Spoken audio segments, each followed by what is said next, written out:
जय हिंद दोस्तों, स्वागत है आपका हमारे YouTube चैनल में। आज की वीडियो में हम लेकर आए हैं आपके लिए यहाँ पर हिंदी साहित्य के बहुत ही महत्वपूर्ण क्वेश्चन आंसर। तो वीडियो को पूरा अवश्य देखें। अगर आप चैनल पर पहली बार आए हैं तो चैनल को सब्सक्राइब कर लें, बेल आइकन दबाएं, ऑल पर क्लिक करें ताकि ऑल वीडियो की जानकारी आपके यहाँ तक सबसे पहले पहुँचे। आज का अपने यहाँ पर फर्स्ट क्वेश्चन पूछा गया है, द्विवेदी युग का नामकरण किसके नाम पर हुआ है। तो द्विवेदी युग का जो नामकरण हुआ है ये किसके नाम पर हुआ है। तो आपका यहाँ पर सही आंसर है महावीर प्रसाद द्विवेदी। महावीर प्रसाद द्विवेदी आपका यहाँ पर सही आंसर है, बिल्कुल सही।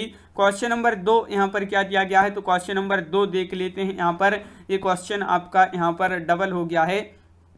तो देखिए अगला क्वेश्चन यहाँ पर पूछा है, जो द्विवेदी युग है एक अन्य नाम एक और आपके लिए बताना है। तो द्विवेदी युग का एक और नाम क्या है ये आपको बताना है। यहाँ पर क्वेश्चन नंबर 4 है और 4 का जो सही आंसर है वह क्या है, क्वेश्चन नंबर 4 का राइट आंसर। 2015 में ये क्वेश्चन आपका पूछा गया है, महत्वपूर्ण क्वेश्चन है पीजीटी में। तो द्विवेदी युग का एक अन्य नाम जो है वह है जागरण सुधार काल। जागरण सुधार काल यानी कि विकल्प नंबर आपका यहाँ पर सी राइट आंसर होगा, बिल्कुल सही। विकल्प नंबर सी आपका यहाँ पर राइट आंसर है। क्वेश्चन नंबर 5 पूछा है, द्विवेदी युग का वह साहित्यकार जिन्हें कविता कौमुदी, भारतेंदु, प्रज्ञेंदु, साहित्य सुधाकर उपाधियों से विभूषित किया गया था। मोस्ट इंपॉर्टेंट क्वेश्चन पूछा गया है, इतनी सारी उपाधियों से जो विभूषित किया था, नाथुराम शर्मा शंकर को, रामधारी सिंह दिनकर को, भारतेंदु हरिश्चंद्र या सूर्यकांत त्रिपाठी निराला। तो किन को विभूषित किया था, तो आपका सही आंसर है विकल्प नंबर 1 यानी कि नाथुराम शर्मा शंकर आपका यहाँ पर सही आंसर है। नाथुराम शर्मा शंकर को भारतेंदु, प्रज्ञेंदु, साहित्य सुधाकर और कविता कौमुदी कांते, इनको जो है इतनी उपाधियों से इनको विभूषित किया था। तो ये आपको यहाँ पर याद रखना है, बिल्कुल सही। यहाँ पर क्वेश्चन नंबर आपका 6 क्या पूछा गया है, तो क्वेश्चन नंबर 6 यहाँ पर आपका दिया गया है, ज्ञान राशि के संचित कोश का ही नाम साहित्य है, यह उक्ति किसकी है। तो ये उक्ति आपके लिए यहाँ पर बताना है कि ये उक्ति किसकी है। तो आपका यहाँ पर राइट आंसर होगा क्वेश्चन नंबर 6 का विकल्प नंबर सी यानी कि महावीर प्रसाद द्विवेदी। महावीर प्रसाद द्विवेदी आपका यहाँ पर सही आंसर है। ज्ञान राशि के संचित कोश का ही नाम साहित्य है, ये उक्ति इनकी है महावीर प्रसाद द्विवेदी की। क्वेश्चन नंबर आपका यहाँ पर 8 पूछा गया है, आचार्य महावीर प्रसाद द्विवेदी द्वारा रचित अर्थशास्त्र विषय का ग्रंथ है। अर्थशास्त्र विषय का ग्रंथ बताना है, अर्थशास्त्र की भूमिका, भारतीय अर्थ नीति या आर्थिक व्यवस्था या संपत्ति शास्त्र।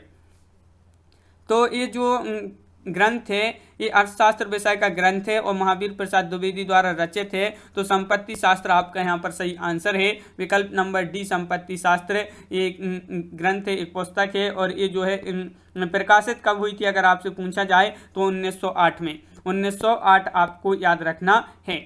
संपत्ति शास्त्र के लेखक तो अब भी वही पढ़ा है, संपत्ति शास्त्र के लेखक महावीर प्रसाद द्विवेदी हैं। और यहाँ पर आपका अगला क्वेश्चन क्या पूछा गया है, एक क्वेश्चन डबल हो गया, बिल्कुल। क्वेश्चन नंबर यहाँ पर 10 देख लेते हैं कि जूही की कली कविता को किस संपादक ने अपने पत्र में बिना प्रकाशित किए वापस कर दिया था। तो बिना प्रकाशित किए वापस कर दिया था गोपाल दास गहमरी ने, या महावीर प्रसाद द्विवेदी, बालकृष्ण भट्ट या बनारसी दास चतुर्वेदी।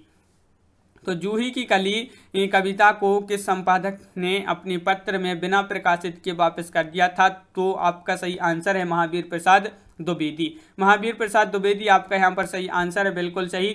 महावीर प्रसाद द्विवेदी आपका यहाँ पर सही आंसर है, बहुत बढ़िया। महावीर प्रसाद द्विवेदी 2017 में AGIC प्रवक्ता परीक्षा में भी पूछा गया क्वेश्चन है। और क्वेश्चन नंबर 12 आपसे यहाँ पर क्या पूछा गया है, तो क्वेश्चन नंबर 12 है, अंतःकरण की प्रवृत्तियों के चित्र का नाम कविता है, किसने कहा है। यानी कि ये कथन आपके लिए बताना है, ये कथन किसका है।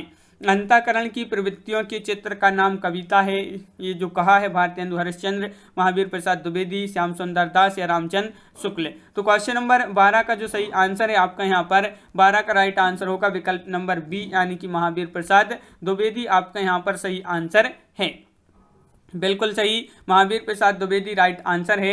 क्वेश्चन नंबर 13 है आपका, क्या पूछा गया है यहाँ पर, इनमें से कौन द्विवेदी युग का कवि नहीं है। देखिए नहीं पूछा है आपसे, द्विवेदी युग का कवि नहीं है तो कौन नहीं है। यहाँ पर 4 विकल्प दिए गए हैं, बताइए। अयोध्या सिंह उपाध्याय, हरिऔध, सोहनलाल द्विवेदी, रामनरेश त्रिपाठी या मैथिली शरण गुप्त। क्वेश्चन नंबर 13 है, महत्वपूर्ण है और इसका जो सही आंसर है वह है आपका सोहनलाल द्विवेदी। सोहनलाल द्विवेदी ये जो है द्विवेदी युग के कवि नहीं है, तो विकल्प नंबर आपका बी यहाँ पर सही आंसर होगा। क्वेश्चन नंबर 14 है आपका यहाँ पर दिया गया है, क्या दिया गया है क्वेश्चन नंबर 14 है, तो देख लेते हैं। ये आपका क्वेश्चन नंबर 14 देखिए, द्विवेदी युग के सर्वश्रेष्ठ प्रगीतकार माने जाते हैं। तो यहाँ पर आपके लिए प्रगीतकार बताना है, द्विवेदी युग के सर्वश्रेष्ठ प्रगीतकार कौन माने जाते हैं। 4 विकल्प दिए गए हैं, रूपनारायण पांडे, मुकुटधर पांडे, लोचन प्रसाद पांडे या इनमें से कोई नहीं। तो आपका यहाँ पर 14 का सही आंसर है मुकुटधर पांडे। जो मुकुटधर पांडे हैं ये द्विवेदी युग के सर्वश्रेष्ठ प्रगीतकार के रूप में माने जाते हैं। तो विकल्प नंबर आपका यहाँ पर सी मुकुटधर पांडे राइट आंसर है।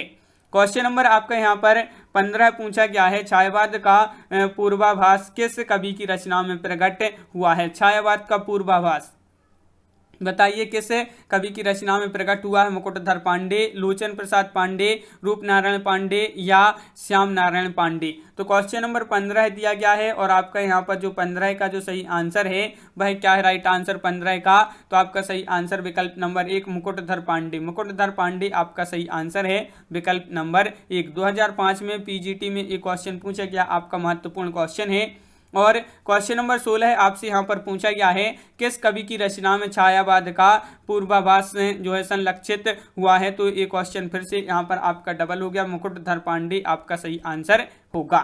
क्वेश्चन नंबर आपका 17 पूछा गया है, खड़ी बोली हिंदी का प्रथम महाकाव्य है। ये क्वेश्चन तो बहुत ही महत्वपूर्ण क्वेश्चन पूछा गया है आपसे यहाँ पर कि खड़ी बोली हिंदी का प्रथम महाकाव्य पूछा है आपसे। तो आपका यहाँ पर जो सही आंसर है क्वेश्चन नंबर 17 का वह है आपका यहाँ पर राइट आंसर। क्वेश्चन नंबर 17 का राइट आंसर है खड़ी बोली हिंदी का प्रथम महाकाव्य। तो वह है विकल्प नंबर सी यानी कि प्रिय प्रवास। प्रिय प्रवास आपका विकल्प नंबर 1 सही आंसर होगा।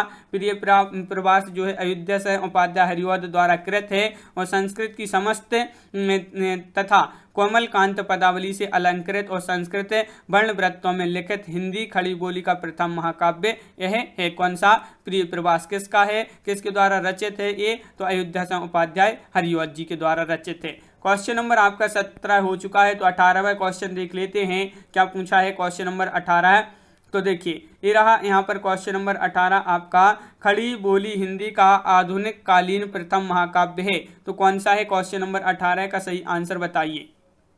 साकेत, भारत भारती, प्रिय प्रवास या कुरुक्षेत्र। क्वेश्चन नंबर 18 है, महत्वपूर्ण है, खड़ी बोली हिंदी का आधुनिक कालीन प्रथम महाकाव्य है। तो कौन सा है? ये आपका जीआईसी प्रवक्ता परीक्षा जो है उसमें 2012 में एक क्वेश्चन आपका पूछा गया था, खड़ी बोली हिंदी का आधुनिक कालीन प्रथम महाकाव्य। तो आपका सही आंसर है यहाँ पर प्रिय प्रवास। कौन सा है? प्रिय प्रवास आपका राइट आंसर है अयोध्या से उपाध्याय हरिऔध जी का। क्वेश्चन नंबर आपका यहाँ पर 19 पूछा है, हरिऔध के प्रिय प्रवास महाकाव्य में सर्गों की संख्या कितनी है। तो बिल्कुल सही महत्वपूर्ण क्वेश्चन आपसे यहाँ पर पूछा है। इसमें आपको सर्गों की संख्या बताना है, कितनी है सर्गों की संख्या? 17 है, 19 है, 21 है या 23 है। ये आपके 4 विकल्प। क्वेश्चन नंबर 19 है और 19 का सही आंसर प्रिय प्रवास जो महाकाव्य है इसमें सर्गों की जो संख्या है वह कितनी है? तो 17 सर्ग हैं। इसमें कितने हैं? 17 सर्ग। तो विकल्प नंबर 1 आपका यहाँ पर सही आंसर है। विकल्प नंबर 1 राइट आंसर है। क्वेश्चन नंबर आपका यहाँ पर 20 पूछा है। क्या पूछा है?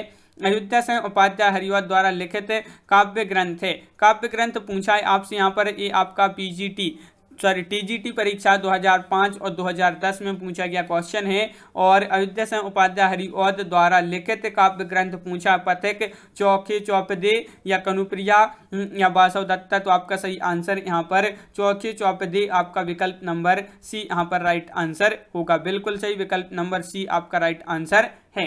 क्वेश्चन नंबर आपका 21 क्या पूछा गया है? तो 21वां क्वेश्चन आपका यहाँ पर दिया गया है, वैदेही वनवास नामक काव्य लिखा है। तो ये जो काव्य लिखा है किसने लिखा है? क्वेश्चन नंबर 21 में आपके लिए बताना है। महत्वपूर्ण क्वेश्चन पूछा गया है और 21 का जो सही आंसर होगा आपका यहाँ पर वह है आपका राइट आंसर विकल्प नंबर बी, अयोध्या से उपाध्याय हरिऔध आपका यहाँ पर सही आंसर है। अयोध्या से उपाध्याय हरिऔध आपका राइट आंसर है। बिल्कुल सही आंसर बताया यहाँ पर। क्वेश्चन नंबर आपका 22 पूछा है। क्या पूछा है? वैदेही वनवास के लेखक। तो एक क्वेश्चन डबल हो गया। अयोध्या से उपाध्याय हरिऔध राइट आंसर है। खड़ी बोली में प्रथम महाकाव्य प्रिय प्रवास के रचयिता कौन है? तो प्रिय प्रवास के रचयिता अभी बताया था पीछे यहाँ पर जो बताया था कि जो खड़ी बोली का प्रथम महाकाव्य है प्रिय प्रवास, इसके रचयिता हैं अयोध्या से उपाध्याय हरिऔध। तो विकल्प नंबर आपका यहाँ पर बी राइट आंसर है। खड़ी बोली हिंदी का प्रथम महाकाव्य है। तो खड़ी बोली हिंदी का प्रथम महाकाव्य पूछा है तो आपका सही आंसर है यहाँ पर प्रिय प्रवास। ये क्वेश्चन फिर से डबल हो गया, प्रिय प्रवास आपका सही आंसर है। ये क्वेश्चन आपके जो है इस प्रकार के अलग अलग जो है इसी तरह की पूछे गए हैं, जैसे ये आपका TGT 2001 में पूछा गया था और इसी तरह जो है आपका ये 2010 में TGT में पूछा गया। घुमा फिराकर आपके क्वेश्चन पूछे गए हैं यही। क्वेश्चन नंबर 25 है, निम्नलिखित में ऐसी कौन सी रचना अयोध्या सिंह उपाध्याय हरिऔध जी की है? तो विचित्र विवाह, चौके चौपदे, वैदेही वनवास या चौबते चौबती। तो आपका यहाँ पर क्वेश्चन नंबर 25 है और 25 का जो सही आंसर है वह आपका यहाँ पर क्या होगा राइट आंसर? तो 25 का बिल्कुल सही आंसर है आपका विचित्र विवाह आपका सही आंसर होगा। विचित्र विवाह जो है विकल्प नंबर 1 राइट आंसर है। विचित्र विवाह राष्ट्र भारती, देवदूत, देव सभा और रामचरित उपाध्याय की कृति हैं ये। इसके अतिरिक्त इन्होंने चिंतामणि रामचरित चिंतामणि नामक प्रबंध काव्य की रचना की है। शेष कृतियां जो हैं अयोध्या सिंह उपाध्याय हरिऔध जी की हैं। यहाँ पर नहीं पूछा था आपसे यहाँ पर, तो नहीं में आपकी विचित्र विवाह आपका राइट आंसर है। ये नहीं है अयोध्या सिंह उपाध्याय हरिऔध जी की, नहीं पूछा था बिल्कुल। क्वेश्चन नंबर आपका 26 यहाँ पर क्या पूछा है? तो क्वेश्चन नंबर 26 आपका यहाँ पर पूछा गया है, देख लेते हैं कि दिवस का अवसान समीप था, गगन था कुछ लोहित हो चला, तरुशिखा पर थी जब राजती, कमलिनी कुल वल्लभ की प्रभा। इन काव्य पंक्तियों का जो है संबंध बताना है, किससे इनका संबंध है? इन काव्य पंक्तियों का आंसू, प्रिय प्रवास, परिवर्तन या किसान से। क्वेश्चन नंबर 26 का आंसर बताइए, इनका संबंध किससे था? तो आपका 26 का जो राइट आंसर होगा वह है आपका यहाँ पर राइट आंसर बिल्कुल सही विकल्प नंबर सी यानी कि प्रिय प्रवास से। प्रिय प्रवास से संबंधित ये पंक्तियां हैं। क्वेश्चन नंबर आपका यहाँ पर पूछा गया है 27, क्या पूछा है? द्विवेदी युग की कविता है। द्विवेदी युग की कविता है उपदेशात्मक एवं इतिवृत्तात्मक, प्रकृति चित्रात्मक, नवजागरण परक या नारी चेतनात्मक। ये आपके 4 विकल्प हैं। क्वेश्चन नंबर 27 का सही आंसर 2011 में एक क्वेश्चन पूछा गया था और इसका जो सही आंसर है द्विवेदी युग की कविता है, तो वह कौन सी? उपदेशात्मक और इतिवृत्तात्मक आपका यहाँ पर सही आंसर होगा। विकल्प नंबर ए आपका राइट आंसर यहाँ पर है। क्वेश्चन नंबर आपका 28 पूछा है, इतिवृत्तात्मक किस काव्य युग की प्रमुख विशेषता है? तो देखिए ये जो है क्वेश्चन द्विवेदी युग का आपका सही आंसर है। इस प्रकार क्वेश्चन पूछा गया था घुमाकर आपका 2009 में PGT में। क्वेश्चन नंबर आपका यहाँ पर 29 पूछा गया है, द्विवेदी युगीन साहित्य में किस प्रवृत्ति की प्रमुखता नहीं है? देखिए